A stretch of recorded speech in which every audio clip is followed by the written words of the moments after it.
Welcome back to Learning with the Difference news headlines for 9th of April. And first of all, national news. Best investment. Adar Poonawalla teased Elon Musk to make cars in India. Busavras Bombay, not elected, was appointed in exchange for money. Siddaramaiah. Khalistan flags draped over Himachal assembly gates, graffiti on walls.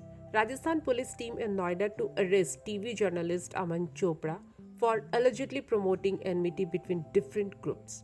Two arrested with explosives in Punjab. Cops said terror attack averted. 64 school students test COVID positive in Odisha's Raigad. Indigo staff slammed for stopping child with disability from boarding. Farmers rejected Punjab government's electricity schedule for paddy sowing. And now some international news. US First Lady Jill Biden made unannounced visit to Ukraine.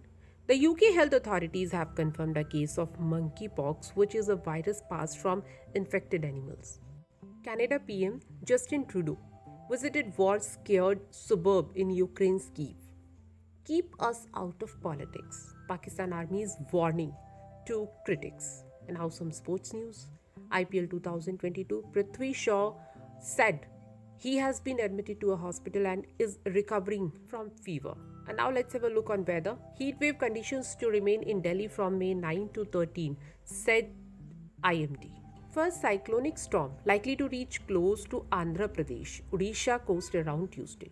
The IMD has predicted isolated thunderstorm lightning over Assam, Meghalaya, and Nagaland, Manipur, Mizoram, Tripura from 7th to 9th May.